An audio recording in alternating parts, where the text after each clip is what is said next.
Dave Talks Comics, Episode 30.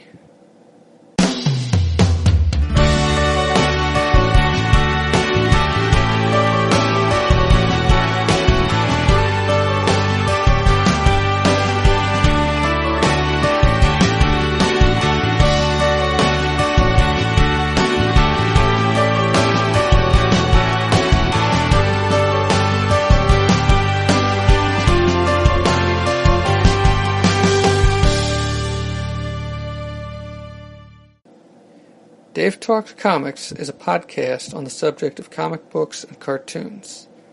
I talk about comics I have read and cartoons I have watched. Dave Talks Comics can be found on the web at davetalkscomics.com. On Twitter at Dave Talks Comics. Email can be sent to dave@davetalkscomics.com. On this episode of Dave Talks Comics, I am presenting my recording of the Conan panel from Day 2 of HeroesCon 2014. I recorded this panel using my iPhone.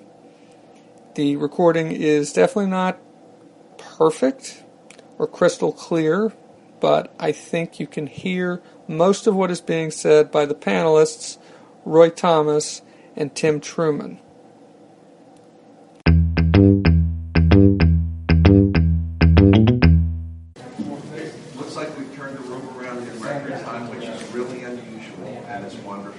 Is everybody here for the Conan panel? Because that's what we're doing. Yeah. Everybody's here.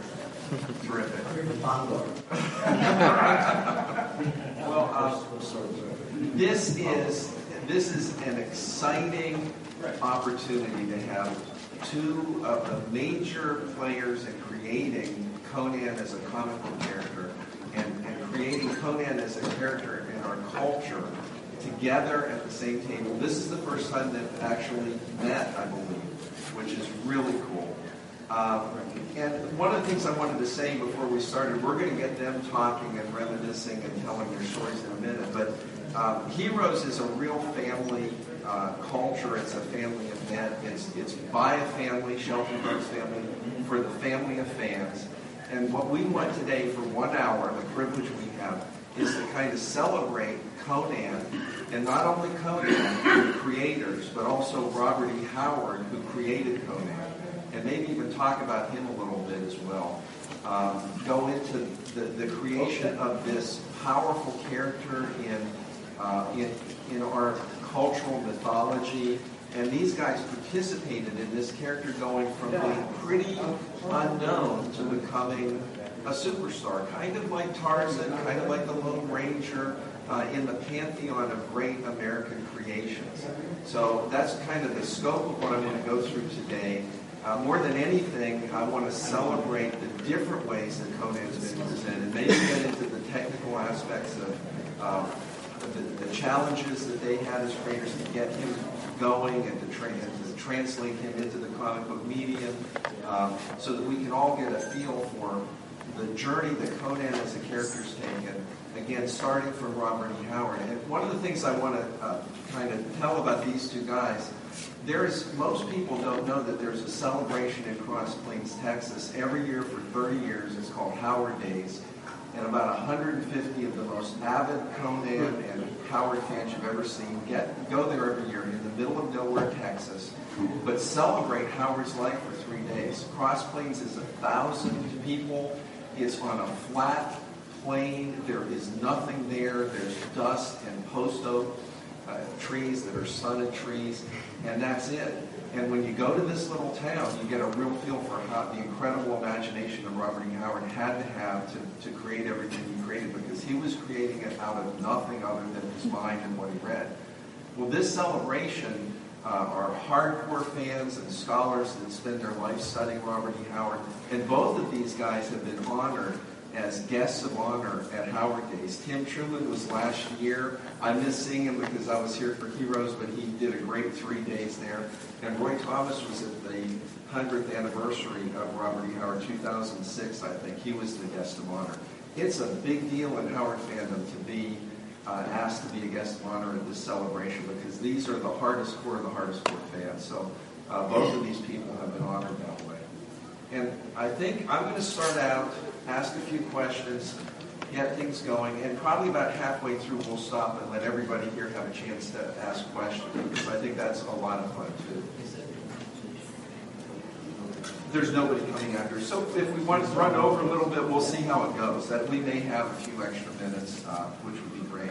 But the question I wanted to start off with for both of them, and I may have Tim go first and then Roy second, is where you first ran into Robert E. Howard's writing and encountered the character Conan, and how old you were, and what the story was. I was about 11 years old. I lived in a little coal mining town in West Virginia, and there was this. The nearest town was Summersville, West Virginia, and there was a drugstore there. And I used to go there and get my comic books once a week, or once every month or whatever. And I usually gravitated towards the comic book racks, but I had a few extra bucks, which was rare. And I went to the paperback rack, and there was a copy of Conan the Conqueror, the old Lancer edition of that. And the cover was by Frank Frazetta. And I was just captivated by the cover. So I had to have that book. And I picked it up, and I just was immediately enthralled by Howard's writing. And so Frazetta became an eternal influence on me visually, and Robert E. Howard became my favorite writer that day, and has remained so to this day. But I was about 11 years old. My experience was in some ways the same, and in some ways the opposite. I would have been, I don't know, about in my middle 20s, 25, 26, because it was soon after I moved to New York. I saw Conan the Adventure when it came out in 66, something like that. I'd been in New York for about a year or so, and I, of course, knew Frazetta's work from the comics and then the earlier Tarzan and Joyce Burroughs and other paperbacks he had done, including a few sword and sorcery things even. And suddenly I saw this cover of this barbarous-looking character, a woman clinging to his leg, and standing on top of this mountain of bodies and skulls and things. Conan the Adventurer. And I looked at the back of the book, and the word was just something about Atlantis, the either Atlantis. So I thought, oh, this would be sort of like John Carter. I like John Carter and Morrow stuff a little bit, And so I picked it up, took it home, read a few pages of the first story, People in the Black Circle, in which mostly it ends up with just Conan grabbing his princess, throwing her over his shoulder, and taking off her parts unknown. And I just said, there's no John Carter type stuff in this, and I just tossed it in a corner somewhere. And I continued to buy the books for the Frazetta covers, and even a couple without the Frazetta covers later on. But I never really read them. I just never really got back into reading them. The first sword and sorcery book I ever read, which also had a Frazetta cover, was Thongor in the City of Magicians, which I later owned the original art to the cover for it for a couple of years. Neat. Oh, yeah. So neat. Yeah. Obviously, they didn't call it Thor's Flight. That was really great. Well, my first wife got it in our separation, but she kept it in the closet because she said it gave her nightmares, so I bought it back from her. In the marriage, she got the Frazetta, I got the Eagle Scrooge, by far. But anyway, but the readers kept sending us letters saying, do this and that. They wanted us to do Tolkien. They wanted us to do Doc Savage. They wanted us to do, Burroughs. And Conan or something like it on the sword and sorcery. Of course, Conan would be the main one. And I was vaguely aware of Conan as from this. I read this Thongor book, which has more of a John Carter feel. It's half Conan, half John Carter. And that was good. It's not that the writing was so wonderful, but I kind of liked the concept.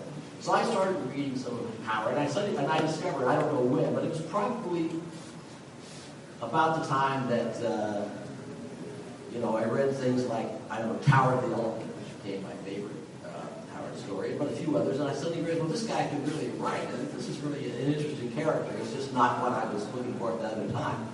And so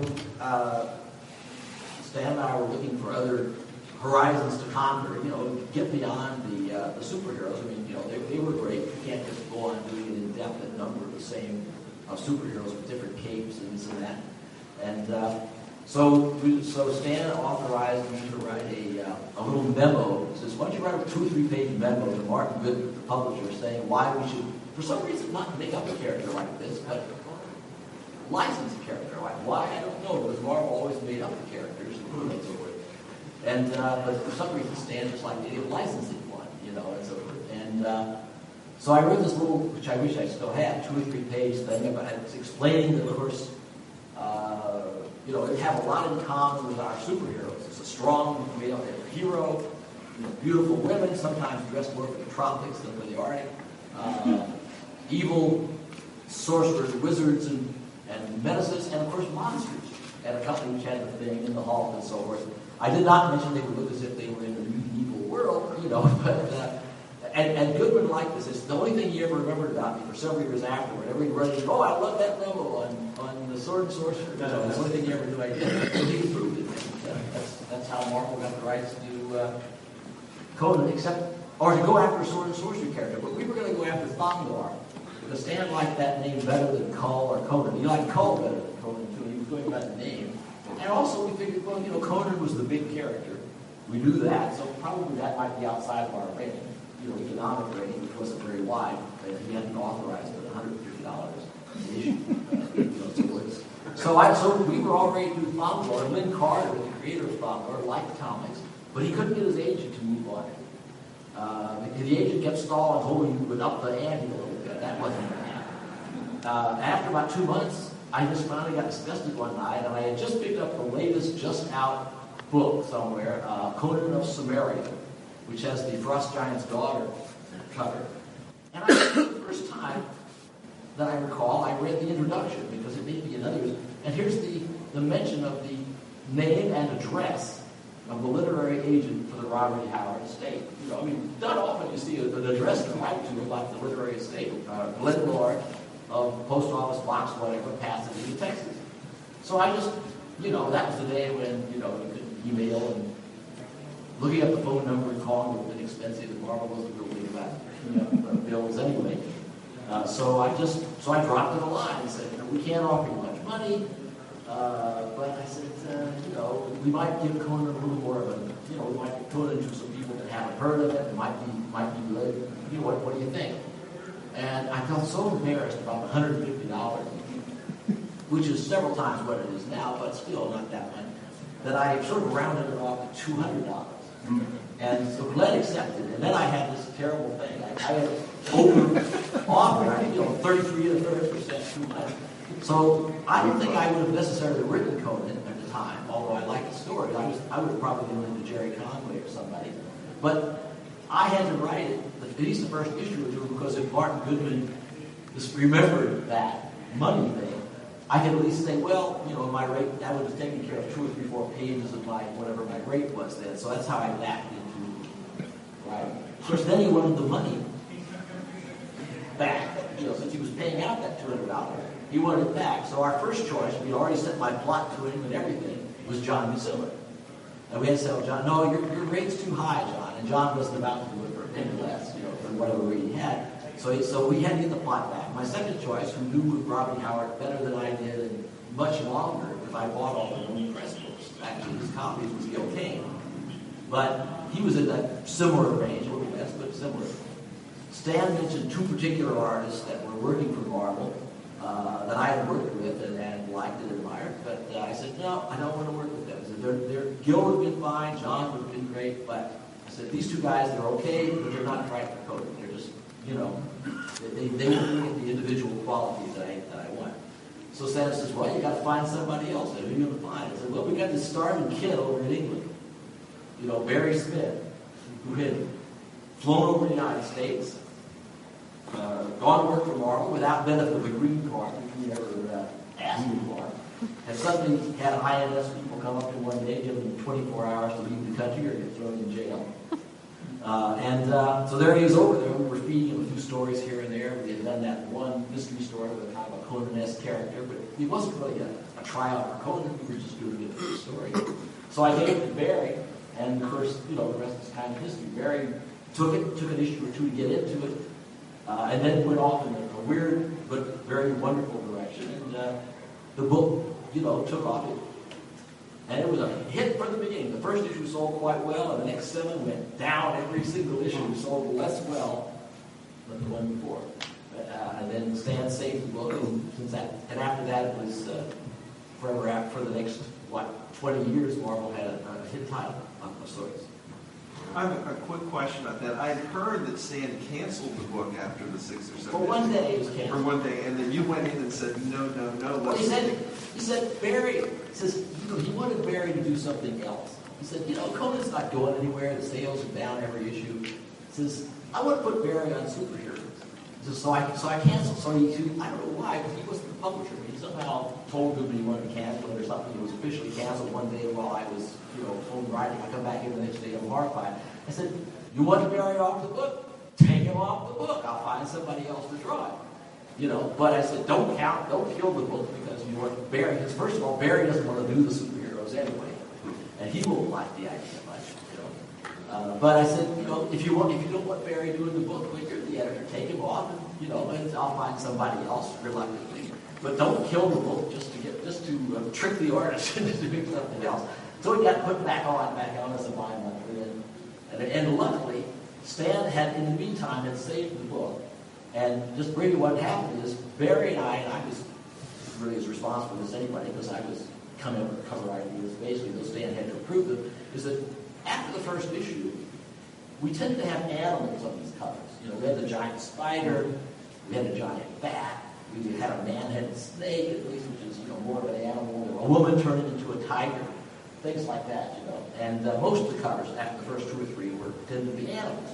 And Stan said, get these damn animals on the covers. People want to see fight animals having fight, more man-like creatures. Well, the next issue, we had 2 things we couldn't have on the cover. It was based on a synopsis by Howard. One was a monster, which Barry was a giant Gila monster. Every little scale in there, And the other were these 7-8 foot skeletons in armor. And I don't know which one we would have done otherwise. It was Stan's idea. We knew we'd never put in the little skeletons in armor. The sales went up. The next issue, we did a non-Conan story called Garden of Fear, which had this winged, backward guy in it, which was like was on the first cover. And the sales went up some more. From that time, it was never... So here's Stan, who didn't know anything about sword and sorcery, he had no feel for it, and so forth. But he saved the book. Without that, it might very well have died. So that was his primary contribution to Conan. Other than that, I don't think he ever even read it. I did once or twice, but he never liked it. He didn't like it. He just complained about it. Very cool. Now I want to ask Tim. Tim is roughly my age, might be a little bit younger than me, but you were reading comics at the same time, I think, weren't you? So were you picking up on Conan and reading these? Yeah, I missed the first few issues because, I don't know, I guess the drugstore didn't order enough and, get these sold out. But then I guess I picked up on Roy and Barry's work out of issue 6 or something in there. And I loved it. I mean, it was, the thing was, it was, by the time I started getting the comics, I had familiarized myself with as much Howard as I could, which was as much as was possible, the hill country of West Virginia at that time. And I was a bit of a Howard snob. And also, I had visualized Conan totally differently than Barry Smith had, even as a 12, 13-year-old. And so I love the Marvel's Conan, and I love Robert E. Howard's Conan. And so I kind of made that. There was a bit of a differentiation here, just because I've become this ardent teenage Howard snob. Sort of like I learned about Tarzan. I love those Tarzan movies with Weismuller and so forth. And I read the Tarzan books, and that was a whole different Tarzan. I liked them. Yeah. And I think that's the strength of a really great, iconic cultural character, is that the character, if it has any legs, is going to roar.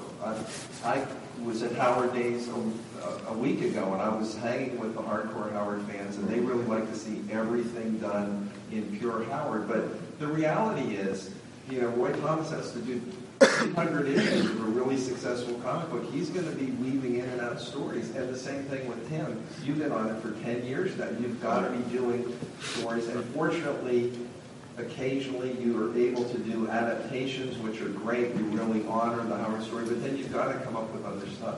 Well, the next thing I want to kind of bring you up is you went to the Joe Kubert School and studied and trained there, and you're an artist and a writer. And then how did you get with Scott Alley and Dark Horse, and how did you break into Conan there 10 years ago? Well, I read that Dark Horse was doing the Howard, the Conan books, and I saw a couple of them, and they looked pretty good. And so I just one Monday when I had a few minutes to spare, I called up. Actually, it was before a weekend. But anyway, that figures into the tale. I said, I'd like to do a few covers or fill-in stories or whatever the hell, because I'm an ardent Howard and Conan fan. And Scott was at San Diego Con or something like that weekend. And his assistant said, well, I'll let Scott know and we'll get back to you. And I never expected to hear from him again, even though I've been working with him for years. But I just figured that everybody in the world would be wanting to do Conan stuff. But the next Monday, Scott called me back and he was very excited. And it turned out he was a fan of my work and wanted to see me do something. And he had some fill-in issues coming up, would I do those? I said, sure. And then he called me back and said, hey, we want Joe Lansdale to do a Conan story. And Joe said he'd do it if you were the artist on it. And I said, well, I'm there because I'll work with Joe anytime possible. And so we cobbled together this 6-issue, I think, miniseries. And I started working on the first issue of that, and Scott called me back and said, hey, could you do a couple fill-in issues of the regular book? The artist is falling behind. I said, yeah, sure. So I quit work on the thing Joe and I were doing, and I did these fill-in issues. And Kurt Busiek, the writer at the time, had these phone conferences. And he'd been really impressed by how into Howard I was and how much I knew about the character and the scenario, the back history and all that stuff. And so I finished off doing the fill-in stories, and Scott called me again and said, hey, Kurt Busiek's leaving the book, and he wants you to take over. His main suggestion was for you to do the writing on the book, and would you consider that? And at first it was quite a decision for me because, like I say, I didn't even read the speeches, any of the non-Howard stuff that involved Conan, except for the Marvel Conan. And it just, I didn't want to become one of those people that did like their own stories featuring Howard's Conan. And so I had to think for a couple weeks about it. And but in the end, I ended up accepting the job. The rest was history. So I've been doing it for about 10 years now. First on the regular book, and whenever as a matter of fact, Roy took over writing Dark Horse Conan after I left, but they wanted me to remain affiliated with the character, so they gave me like the King Conan stories. They wanted me to adapt the King Conan stories, the later early stuff. So that's what I've been doing for like the last 4 years. And in looking at the King Conan stories, they're mostly real adaptations of Howard stories, Phoenix on the Sword, and I think this is so cool. The most recent arc that you've been doing is the book that captured your attention in the drugstore at the very beginning was the Hour of the Dragon or Conan the Conqueror. Isn't that right? Yeah. Now I get like weepingly sentimental over Howard stuff, and so it was really coming full circle when that one became like the next in line to be adapted. And then that same year, I got the request to be the guest of honor at the Howard Day. So as I gave the speech last year at the Robert E. Howard Convention, I was working on the story that brought me to Howard in the first place. So when I saw Howard's little room in the museum, he had this little back porch room where he used to do his writing. I had tears in my eyes. From the hills of West Virginia to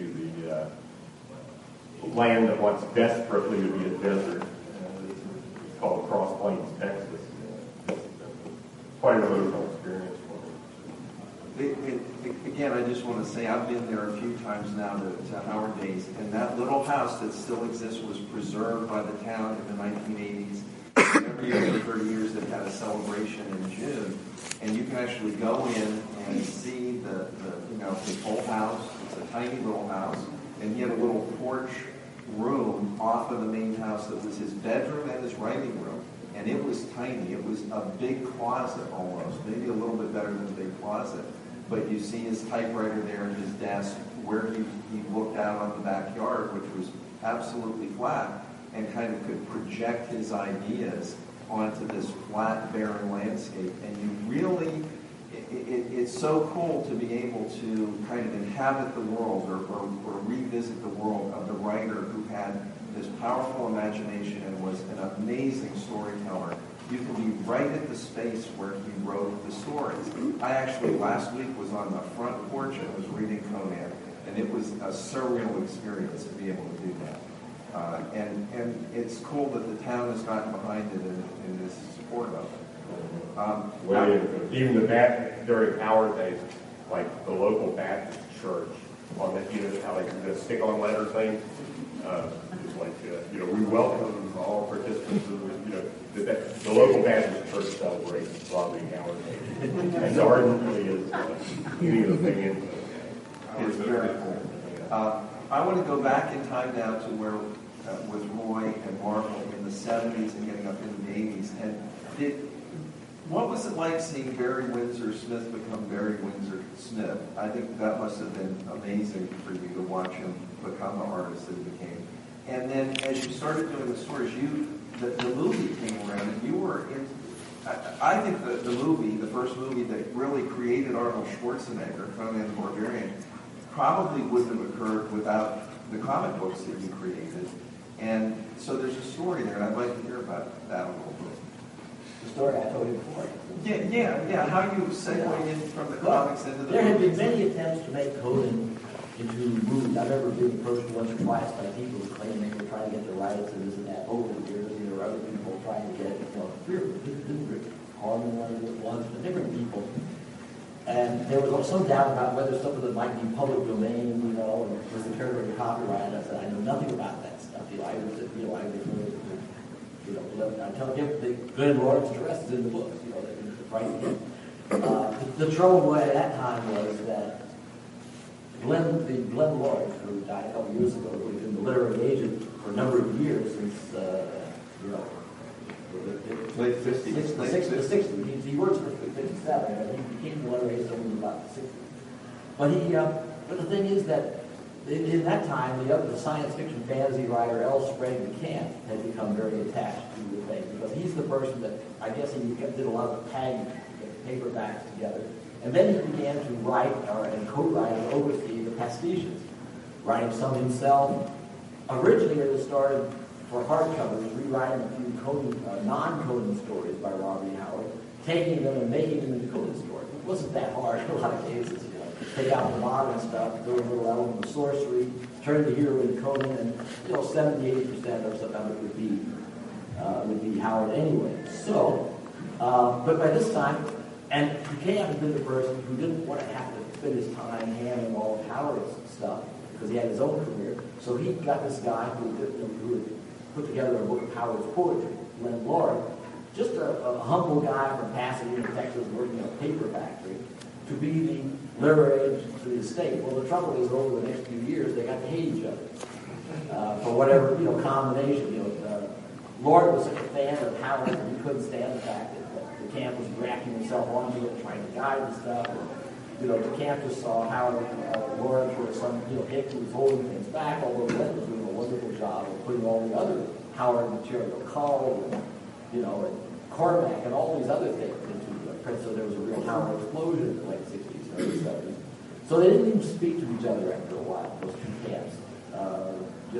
I remember Lynn Carter once taking me to task in the mail because he wrote me a letter, I still have it. It says, you have to admit now, Roy, you went behind our backs to get the right to Conan. And I said, what are you talking about, behind your back? The address was published in the book. I said, Camp wrote the introduction that mentioned they put the address in the book. I said, how could I go behind the back when I go to the literary agent in the state? If there was any other involved with the camp, then, that was up to the literary agent to tell me.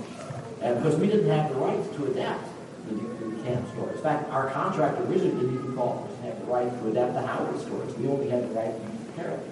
I made a separate deal later and somehow got Marvel to spill out a little money so I could adapt the story, but that wasn't in the original contract either. I would just kind of sneak things in as I could. You have to sort of do what you do first, and then you get some keep sticking, get somebody else to pay for it if you can. And so basically, in the middle 1970s, 75, 76, Ed Summer, who ran the Super Snipe comic store and art emporium in New York City, who was a friend of mine, he lived about 2 blocks away from my place. His secret partner was a guy named George Lucas, who had directed the movie American Feed, who later directed Star Wars. And anyway, Ed was a film student, working on a film and so forth. He was a friend with Ed Pressman, who was a movie producer and part of the Pressman toy empire. And they went to see a screening together of this movie, Pumping Iron. And Pressman sitting there says, that guy, Schwarzenegger, he's really got something. I can do something with him. And Ed told me later, so he said, have him do Conan. And Ed Pressman said, what's a Conan, So Ed says, well, sure. So he showed him some of the paperback books and the comics, because they were, by that time, they were very popular. The comic books had turned the corner, they were very popular, the paperback books. By that time, of course, I think they get near the period of Lancer's bankruptcy, but they were still around. They would come out again in a couple of years from age. So Ed Summer approaches me and says, well, how can I get the rights to this? Ed would like to look into the rights. So I said, so I explained the situation. They hate each other. But I said, I'll give you Glenn Lord's phone number. We rarely talked on the phone. I was mostly by mail. But I said, here's the guy's phone number. So Ed goes off in my bedroom and he calls him. And that got it started. Within a couple of months, since there's money involved, the movie money now, even if it wasn't huge, these people who didn't like each other came together in something called Conan Properties Incorporated. DeCamp's lawyer, Arthur Lieberman, became sort of the head of the thing. And he got a third guy in there, to kind of balance things out. So you have somebody who wasn't Glenn Lord, who wasn't Bill Spray DeCamp, who wasn't DeCamp's lawyer. An old guy who knew nothing about Conan, but was a fair guy. And the next thing you know, they had this whole thing, and then they weren't sure. Schwarzenegger might not quite be able to act, or something might happen, or maybe he wouldn't want it. So they had to think about other people. They had 2 other people in mind at that time, I know from talking to Ed Summer, that were considered for Conan at the time. One, they were thinking that, like Howard himself had done in his first 2 stories, they might start with Conan as the king. They were a little strange there. And if they had thought about Charles Bronson playing him. He wasn't a huge giant, but he looked like him. So neat. But there was one other guy who, if Schwarzenegger didn't work with, he wasn't quite a star yet, but there had been a movie called Lawrence of Flatbush in which he had a supporting role and got some good notices. He rumored to be working on a screenplay of his own that might come out later on. His name was Sylvester Stallone. And he was the other person who was Conan. But I do think that perhaps Schwarzenegger may have been a better choice. The Sumerian accent may be unusual in the world of the Hyborian age, but somehow I think that the Austrian Schwarzenegger was better than the Bronx was of Stallone. So anyway, and that's how they did it. And of course, it just took years. It was all announced when we're talking 75, 76. By the time I moved to LA, it was ready. 3-4 years later, I was interviewed by Ken Turan, who's still doing interviews, for a cover feature they did for the film magazine. It was about, Schwarzenegger, or Conan, the movie becomes a man, a myth, or whatever it was. Basically. This is like 78, 79. It was still another 4 years. And that, as Ed Summers said at one stage, that property was dead at every studio in town. He said, because he would go out with Pressman, they was at this stage, they knew they didn't read anyway, and the books were kind of out of print, so they were taking some of the comic books. And he said, I'd go to these executives, and I'd give them some of the better comic books, Smith or Lucille or whatever. And they would look at me and say, how do you read this? You read the words first, or do you look at the pictures? And finally, about the third or fourth time somebody asked me, he says, I just said yes. But eventually, one of my biggest thrills was, I don't know if it was his show or he was guessing, but Sammy Davis Jr., a really favorite entertainer of mine, had Schwarzenegger on as a guest at one of the talk shows he was hosting. And Schwarzenegger comes in and he's talking about, are you going to do Conan, And that's the closest I get to the impression. And Sammy Davis, if I hadn't admired the guy before, sitting every time I go, he says, "Oh yeah, the comic book character."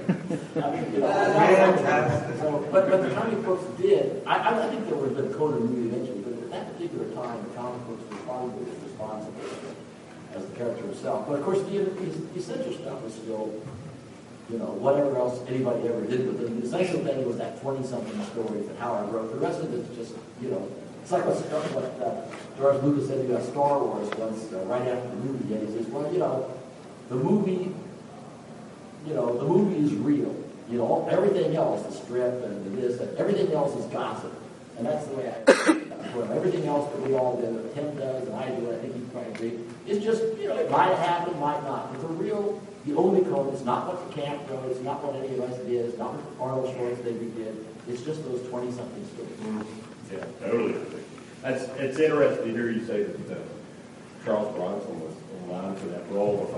I had this cousin, and we sort of had this mutual collection of books and comics, because he would find stuff and I would find stuff, and we'd kind of put it on these, in these boxes and shelves, sort of mutually owned them. And he was real excited. He came over one time. He said, Tim, we have to go see this movie, Shadow's Land. And I was like, okay. This guy you got to see. So we went and saw Shadow's Land. And we were sitting back, and he said, it's Charles Bronson was playing this ambassador. That's Conan. You're right. Because he has that Rosetta crankiness at that point in his life. And I was like, oh man, he's like, it's like Frazetta on film. But that's really. John Buscema once told me he sometimes Conan's based on. I never knew there was this Michael York. Really? Never figured that out. That's Michael York. I like Michael York. Now, what did you two guys think of the movie? Conan the Barbarian, 1982, once it was created? I know it's flawed, but what did you think of it when you saw it? Me first? Yeah. I hated it. Because, like I say, I'm not snobbish about many things, and I don't get super fanish about that many characters. I'm more into like people, like artists and writers, and I was just like, oh man, I just hated it. And then when he said, when he was talking about his four swords and all that stuff, I was like, man, he's supposed to be killed. It just blew it for me. I don't know. There were parts of it that I really, really liked, and I loved the design work with Ron Cobb, Macquarie, and all these guys were doing it. Generally speaking, I was crushed. I was wanting so much to love it. So that was my personal. And what did you think? Well, I had a different impression because, of course, I was associated. Because Ed Sumner and I had sort of written the first story for it. We got paid a little money for that, and then it was clear they were going to have a name right and a whole different thing. So they kind of paid us off a little bit and so forth. But then Ed came to me and hired me to be the story consultant. They gave me $10,000 to be story consultant. So hey, I'll do that for the rest of my life. I don't care how I ever write a movie. I'll be happy to be story consultant. So I had a couple of meetings with John Miller, whom I'd never met before. I sort of like the Wind of the Lion with the kid. I think the main reasons I don't remember it well. It wasn't a great movie or anything, but that was the thing that got me the job. But we were not on the same plane, John and I, but I talked with him, I wrote a few notes out for him, things like this, and, had a conference with him or two, and then John read a few Conan stories and decided he knew everything, so I never heard from him again, which was okay with me. I just took the money and paid. I didn't have to, I just sat there and called, so it's fine with me. And but on the other hand, I liked the movie well enough for what it was, because I knew it wasn't going to be my idea of Conan either. But people would ask, I said, I wasn't going to say, by this time I wasn't working for Marvel anymore, so I had no vested interest in Conan. I didn't even buy a Conan comic. I never read one for 10 years. I wasn't writing. I only had interest in writing, not reading Conan comics. But I said, it's not. I like Schwarzenegger. Okay. I thought he made it fairly good. He wasn't ideal, but he made a fairly good, Conan. And I accepted that from the beginning, but I just didn't like Milius' concept of Conan.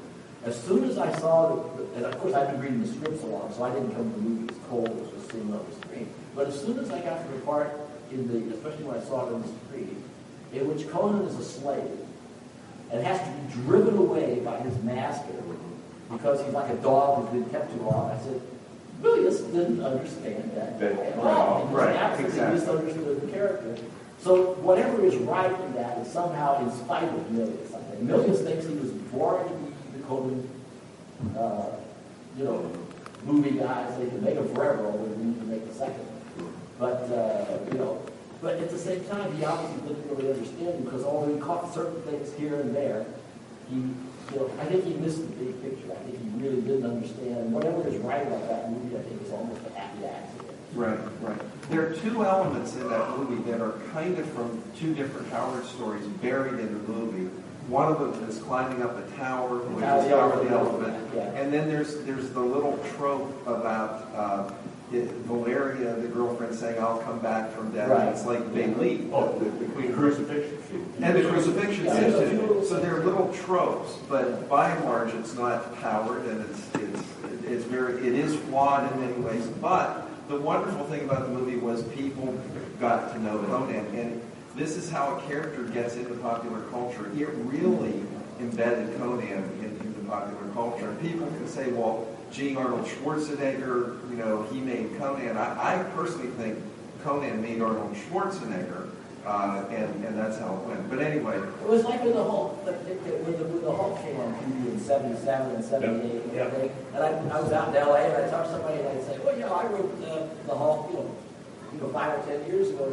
It was a comic book. I mean, I don't know. He was selling a comic book. It meant nothing. X-Men, until it's in a movie or a television, something like that, it doesn't exist.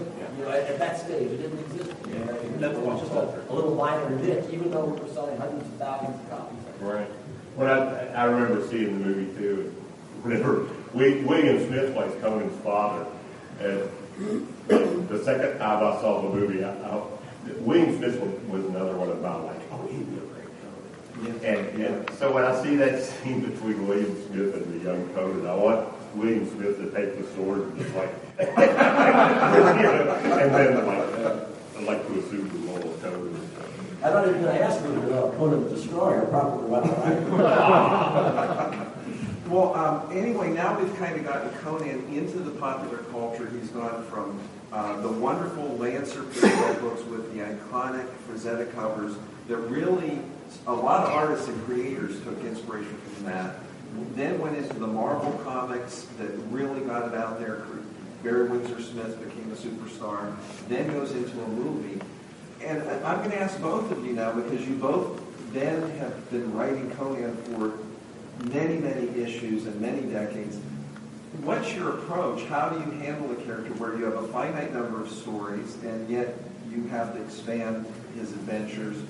How do you deal with that? How do you approach it and honor the writer? Because both of you do want to honor the writer.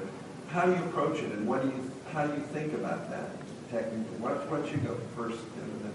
Well, my task at it was probably easier than Roy's by any means, because Roy was doing Savage Sword of Conan and Conan, and there were all these ancillary sort of comic projects. And I think Roy needed a ton more stories than I did. So with that in mind, in my case, When I was dealing with the monthly book, what I would look for, what they wanted, the Dark Horse concept was to take Conan and start it from basically Conan Day 1 and go to Conan Day whatever. And so we'd start out with, we were using a particular chronology that we felt was really pretty dependable and made the most sense. There are a few different Conan chronologies out there. Because Howard wrote the stories out of order. He actually started with the King Conan story and then sort of worked his way backwards. And as far as the stuff that was published. And which was a monumental feat unto itself, because there's this inner chronology and this inner continuity that goes on in Conan, which is absolutely amazing. That Howard had all this stuff and all these places and that in his head, and was able to keep it all in order. Somewhere there must, in somebody's trunk somewhere, there must be like this little outline where he sort of outlined a lot of Conan story. But anyway, we were taking what was actually published and then also the fragments, little pieces of stories or ideas that he submitted to his editor, which were never really developed. And we would try to piece those together to work within the chronology. So in my case, we'd have the actual written stories. We'd look for clues within the fragments or the outlines that he'd done and try to find things that link them somewhere within the chronology. And then, in a lot of cases, Howard often tells stories within stories. He'll have two people talking and they'll mention some aspect of Conan's past.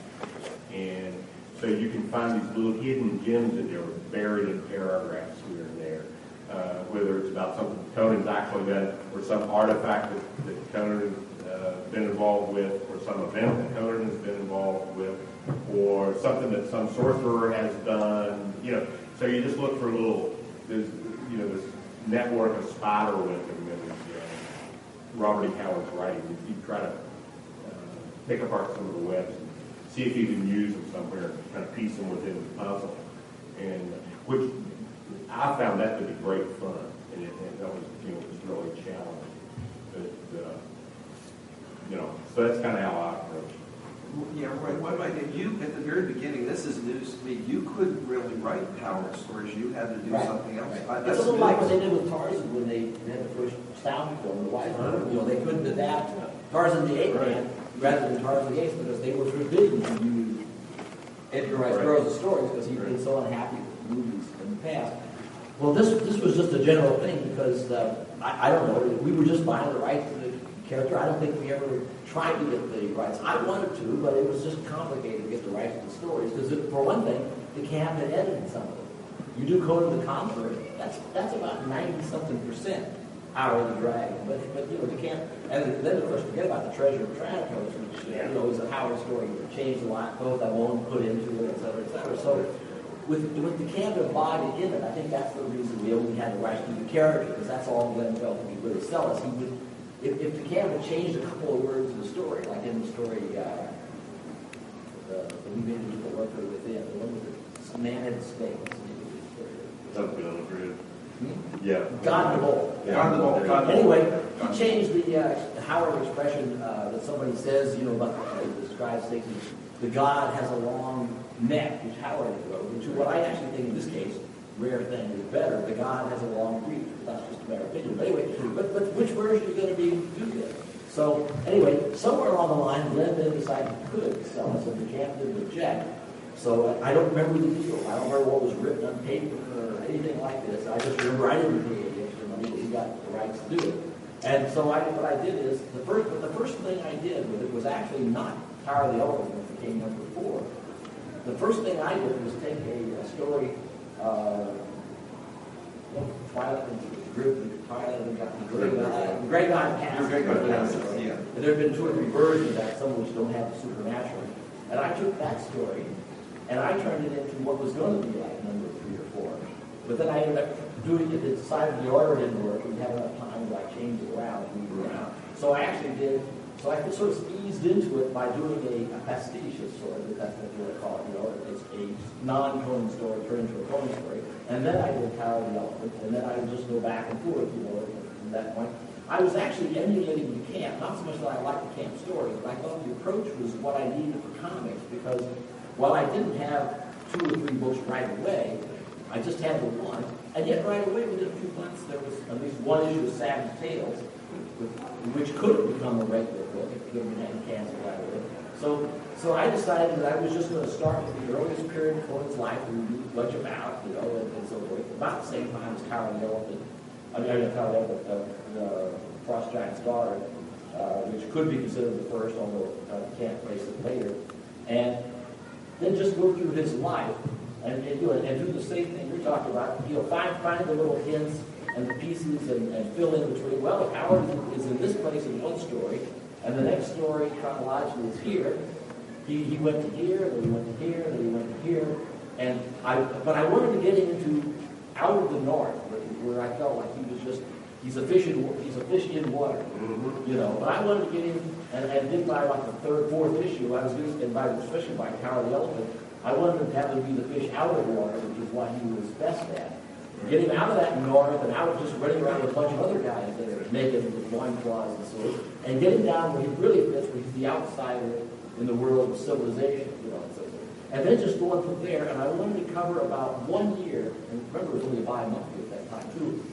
My idea is that I would cover 1 year for every year in the comics. But of course, within 10, 20 years, I would run into trouble. Sure. The other thing I did is I decided, I was looking at Marvel Comics, and I wanted this book to be different. And just as I wouldn't use these couple of fairly good artists, the standard Marvel artists, I decided, without telling Stan, because that was the best way to do it, was to, after I had a little cred on my own, was to just do it. And the 2 things I decided was Stan was really big into thought movies. And I think the thought movies really worked well for Marvel, you know, all those interior monologues and things like that. But I decided that you never saw exactly or read exactly what Conan thought. It was more like other people observing him, and once in a while, Howard would make a little thing like, you know, a little observation or something. But you didn't ever hear him thinking exactly. Very little of that. So I decided no thought movies. So I just didn't use them. And also, Stan was really big on sound effects. I like sound effects, but I think, but I decided there's something about that didn't seem right to me. So I decided I would use a non-verbal sound effects. A growl is fine, but a clang is not. And that worked really fine for about a year. And then I started Call the Conqueror, the first issue of that, which brought Andrew by Walker. And I brought him to Stan, and he's looking at it. It is usually a jaundiced way about sword and sorcery. It's a guy, you know, it starts with a parade. I mean, that's a big thrill, a parade guy. And he says, you know, this is a little dull. Says, you know, look, these 2 swords are hitting. Why don't you put a big, you know, clang in there? I said, well, I don't use sound effects in the comics. He looked at me as if I had, you know, just torn his daughter from his breast and thrown her out the window. He says, you don't use sound effects? No, you haven't noticed in the last year. There's no, except for a growl or something, there's no non-verbal sound effects. So I says, why not? Well, didn't think they fit. So he says, well, what about adding a thought balloon to this guy over here? I said, I tell you, Stan, I don't use thought balloons anymore. At this point, you know, it's just hopeless. It's just go, you know. I mean, the first story, Stan didn't read the first issue, although we both felt Barry didn't do a really good job, but he shaped up over a couple of issues. Stan said, sometimes when you think that issue's in good shape, says, I don't think this person's so good, but he says, when you think of the issues in what you think it ought to be, you bring it into me and show me. So I waited and until the printed version, what we call the make ready, it was like the gut, it was like the book without the cover printed. The Stan wasn't even proofreading. You look at the cover, but other than that, he didn't do any proofreading at all. His name's on there, I wrote that. And so I said, Tower of the Elephant. This is my favorite Tommy Howard story. Beautiful art job by Barry. I was blown away when he did it just the way I had seen it. Added a couple of touches. Just wonderful stuff. I remember how thrilled I was when I came home one night and we saw it there, coming over from England. And I said, well, this is great. So I tossed this in his box. And you said when I found it in the program, I let you know. So Stan comes in, picks it up. wanders off, comes back about 5-10 minutes later, plops on my desk, well, I guess it's okay, it's not my kind of thing. And the other thing was, when Savage Sword #2 came out, we started doing red nails. Now, I don't know what to do them, but I think red nails are the epitome of very sophisticated art. Just one, and it's mostly, I added the dialogue, and I'll give myself some credit, but Barry took the lead on that. I just gave him the story and said, you draw it, it's sort of like Stan and Jack over here, because Howard had already done the plot. What was I going to do? Break it down, for him. Now, Barry wouldn't have wanted me to, and I didn't think fair to do it. So, the story comes in, first few pages. Nice dramatic shot of Conan, symbolic shot, red nails, whatever, not very city. He turns to page 2. This woman comes riding in on a horse. She gets off the horse and she just walks around for a while.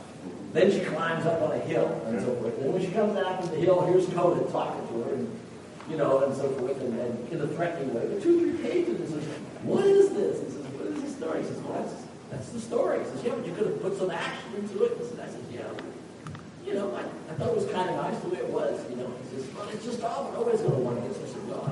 But luckily, the deadline was short, as they always were short, so we had to ship it out and couldn't mess around with it, everything. I remember this is the guy that in the full print was saving the book, so that is how I stand there off the table. So finally, the book comes out, and there's several months between the sales on the second issue of Savage Sword, because the first had been canceled by Goodman, and we never really got any kind of accurate picture of how it was sold. Sales come in on the second issue, the first preliminary sales, they're pretty good. They're really quite good. And I don't remember what they were, but I remember they were better than we expected. So I tell Stan, look at this. I said, the book sold really well. In spite of that, the fact that we didn't think they ever buy it for those pictures as well. They've been excited with it so many things. I couldn't argue with logic on that. It's kind of very rare to discuss, Conan after that. I will say though, as much as I like Barry's artwork, and he couldn't stay on the book forever as far as I was concerned. If we could have figured out a way to keep paying him, if he kept drawing more leaves on the trees, if he kept paying him more money, another big thing in the game. The sales did go up, over it. The Conan really became the success it became for Marvel as far as the money measure. It really made a lot of money with John. With John. But it was picking up with Barry. It picked up quite nicely. I think it was still done really quite well with Barry. Maybe not quite as much because Barry would be the kind of, he was like an artist. And he could sell that book, but I think if Buscema would probably, it looked more like a Marvel book than Tim had a question about, if you want to ask about the Marvel method. Oh, I was just wondering, when we were talking outside, like how you handle the application with specific artists, like Gil Kane, who's obviously pretty familiar with the Conan material. Did you give them, when you would do the actual adaptation, did you give them specific plots, or did you, in that case, leave it up to their review? One of the only things I remember is I know I wrote out a 2-8 page for Barry about Tower of the Elephant, but he also read Tower of the Elephant. So, and he talked in the thing too. I think he had Yaga the Sorcerer like levitating at one point. There were 2 other tiny changes. And he had 2 panels I didn't like, so I cut them out and changed the order.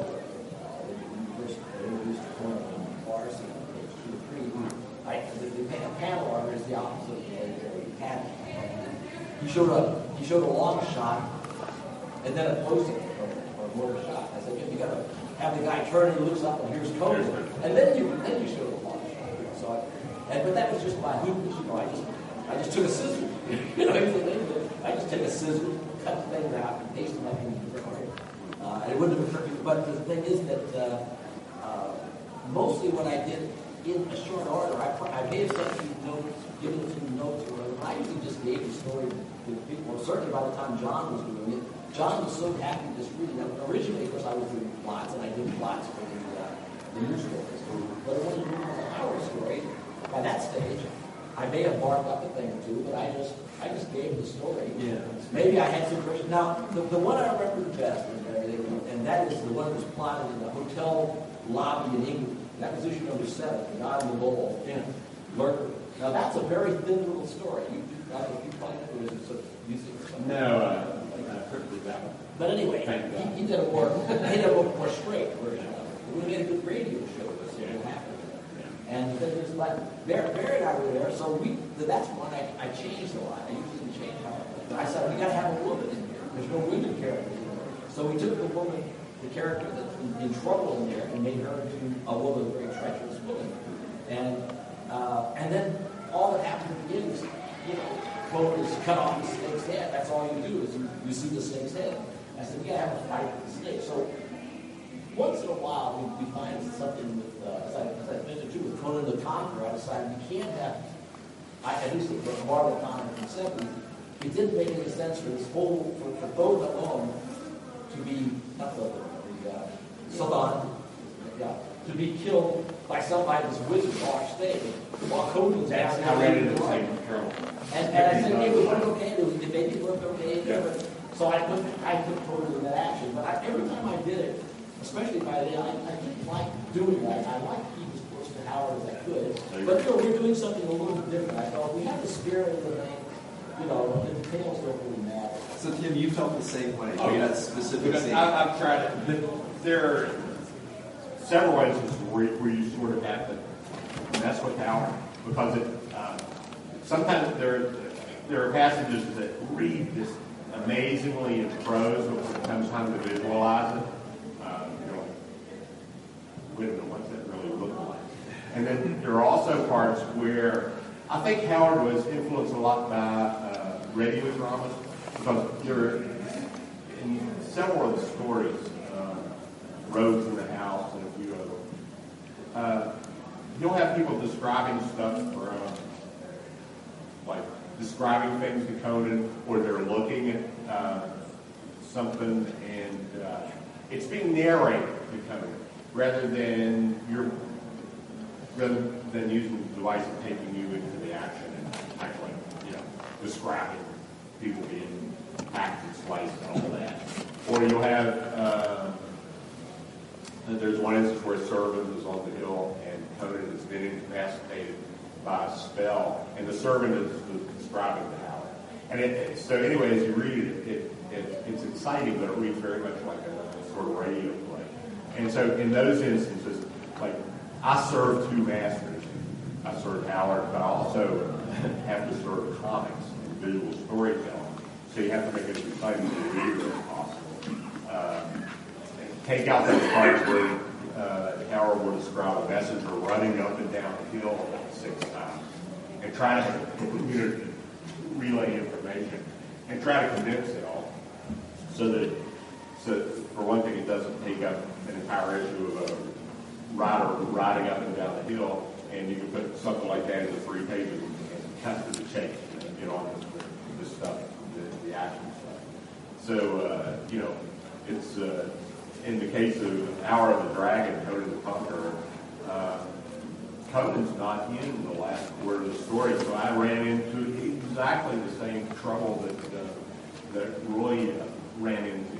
And in fact, that's the only time I consciously, because I was so influenced by your work on Conan, I consciously put aside my Roy Thomas Conan play for years and years, and that's the only time I brought it out. It's like, what did Roy do? I appreciate your desire. You wouldn't want to look at somebody's comics. You have one of your own comics, but once in a while, you just want to see. Yeah, I was like, how do you handle this problem? I wanted to do my own problem solving, but that was like a really amazing problem. I haven't seen it yet. Pretty much the same as you did. I had Conan to come in, but also I added Zenobia. She's the woman you had sacrificed. So therefore, I added sort of another comic on it. Because she disappears early on and is never seen again. Exactly. But she's Exactly. all of a sudden, she helps him get out of the place a quarter of the way through the book. And then in the last sentence, she's mentioned, and in between, There's this woman I'm going to I don't marry. think there's any mention in between. He's thinking of her at all. All of a sudden, he says he's going to marry her. Yeah, so I had all through because I did it in 12 issues, all through the 12 issues I had him like thinking back on Zenobia. There's just something about this kid, And so I brought her back on the stage at the end just to make it a good comic story. And all the time I was doing it, I was like terrified, like, what's Rusty Burke and Al? All these REA changes of that last year And these guys are like more snobby than I could ever be. And, yeah, I always had a love-hate relationship with those guys. But my feeling was that, they didn't understand my problems, and I wasn't too appreciative of theirs. I said, I like Howard in my own way about as much as you do, but I've got a different set of problems. So if you were here in this job and doing it, you'd probably have to do something like that too, or you'd be back, selling McDonald's burgers. Yeah. Stanley would put up with some nonsense from it, but he wasn't looking for a really bad comic book.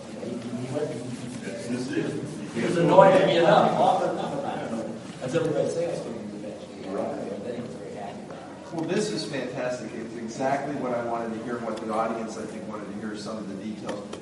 We have a couple of minutes for questions, if any, but I want people, if you have a question or two, just to honor you guys right here. Sure, thank you. Mr. Truman, really enjoyed your work on Conan for the past 10 years and enjoying the tournament we have right now, especially just enjoying hearing about Zenobia and Bullet.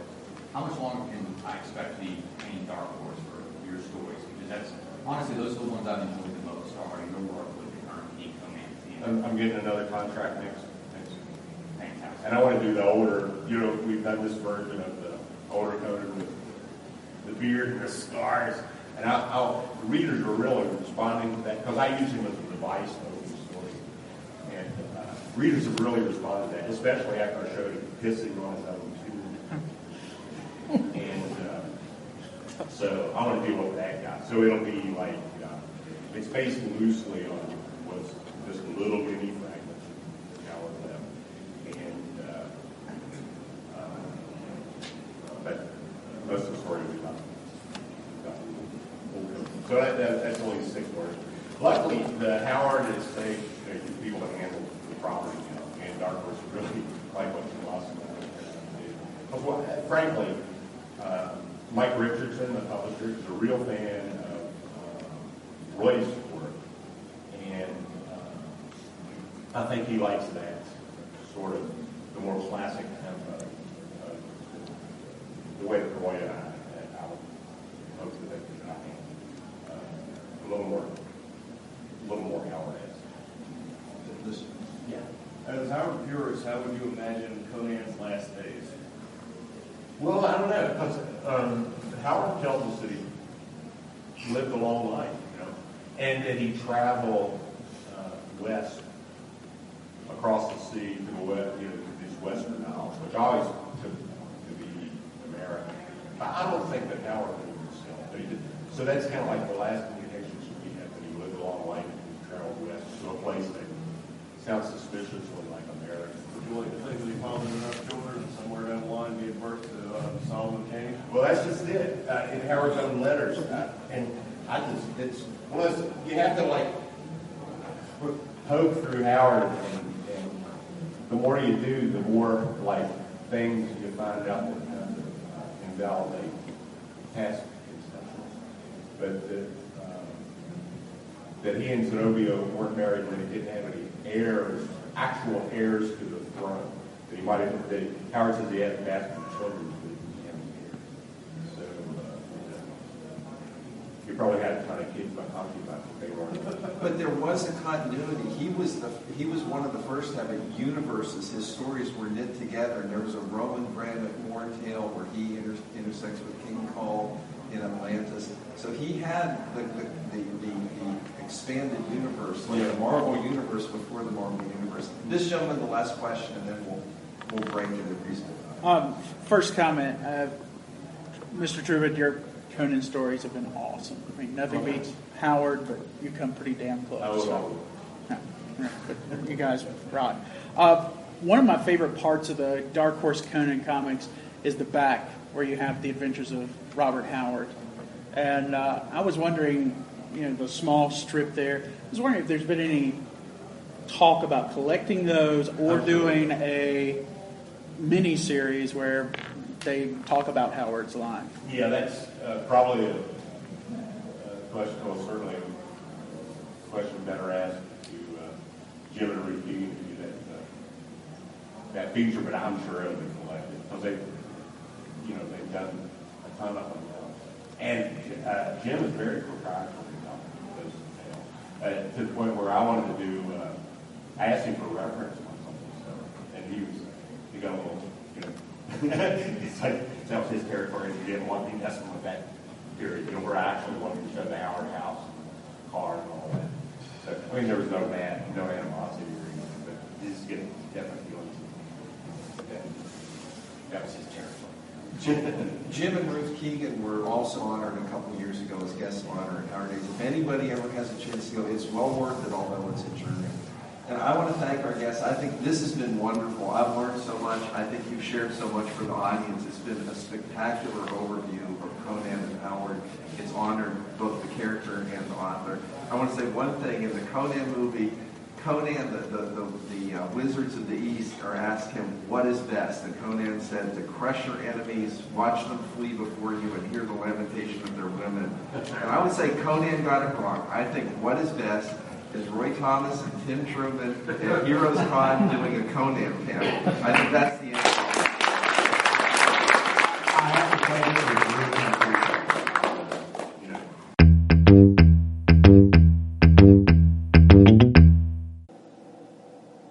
That's it for episode 30 of Dave Talks Comics. Comments or questions can be posted on the episode page at davetalkscomics.com or tweet them to @DaveTalksComics. Email your questions or comments to dave@davetalkscomics.com, or you can respond wherever you find this episode posted on the internet. Next time on Dave Talks Comics, I'll be presenting another panel. This time it will be the Tomorrow's 20th Anniversary panel.